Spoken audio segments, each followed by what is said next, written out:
dari apendisitis. Jadi mungkin kita membutuhkan waktu sekitar 1 jam. Apakah teman-teman setuju?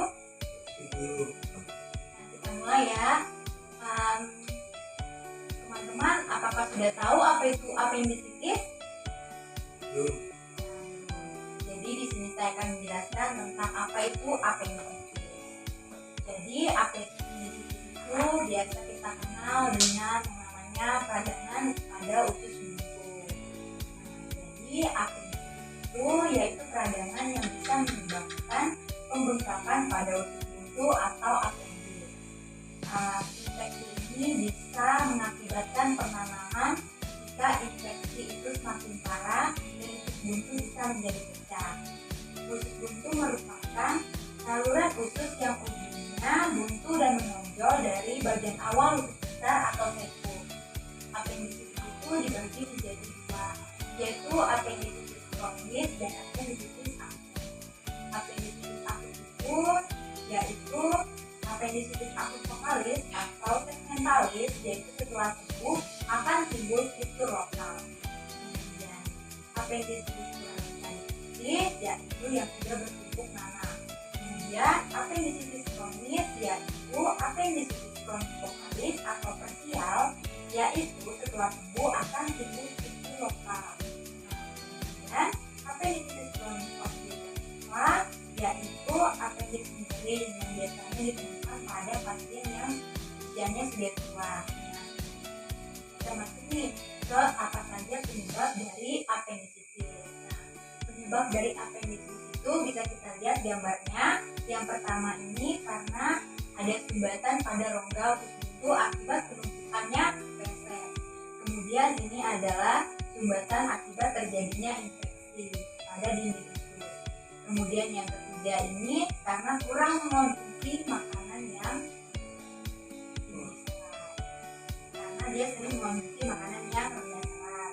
Kemudian ini karena kondisi medis tertentu seperti tumor. Nah ini kemudian ini karena adanya bakteri. Nah kemudian ini karena kurang mengonsumsi air putih. Termasuk tanda dan gejala dari apendisitis. Tanda yang pertama itu nyeri perut yang berawal dari sisi kanan perut dan menyebar ke pusat. Kemudian kita akan mengalami yang namanya mual dan muntah, dan kita akan kekurangan selera makan, dan kita akan mengalami demam seiring perkembangannya penyakit. Kemudian kita akan merasakan yang namanya sembelit atau diare dan perut kembung. Kita masuk nih, apa saja pengobatan dari apendisitis atau bagaimana pengobatan dari apendisitis. Jadi pada apendisitis akut, pengobatan yang paling baik adalah operasi apendektomi. Dalam waktu 48 jam harus dilakukan. Penderita diobservasi istirahat dalam posisi collar, kemudian diberikan antibiotik dan diberikan makanan yang tidak merangsang peristalsis.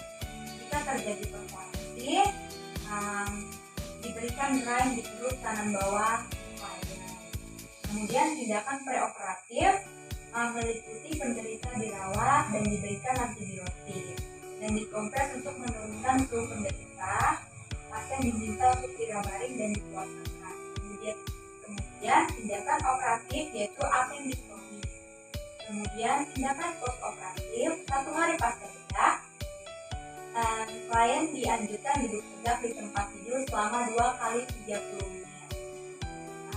Hari berikutnya makanan lunak dan berdiri tegak di luar kamar, dan hari ke-7 jaritan klien diangkat dan klien boleh pulang.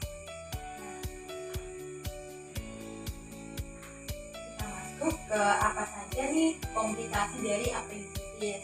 Komplikasi yang pertama itu perforasi, yaitu pecahnya organ tubuh yang memiliki dinding atau membran. Kemudian peritonitis, yaitu radang membran yang melapisi dinding perut dan menutupi organ-organ perut. Kemudian akan mengalami infeksi luka dan penimbunan di dalam perut. Kemudian obstruksi intestinum, yaitu gangguan isi perut akibat sumbatan sehingga terjadi penumpukan atau sumbatan. Nah, kita masuk nih bagaimana cara pencegahan apendisitis. Nah, cara yang pertama itu dengan mengonsumsi makanan yang tinggi serat dan mengurangi makanan yang mengandung gula dan lemak. Kemudian perbanyak minum air putih dan hindari makanan pedas dan rajin buang air besar setiap hari. Dari penjelasan saya tadi, apakah teman-teman mengerti?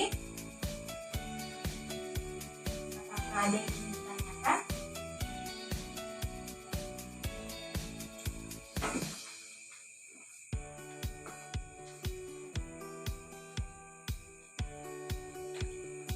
Jadi dari penjelasan saya tadi, jika tidak ada pertanyaan, saya ingin bertanya nih, bagaimana cara pencegahan apendisitis?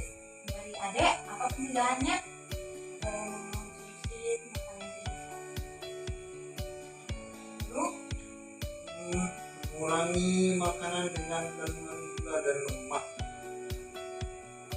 jadi Rajin-rajin minum air putih.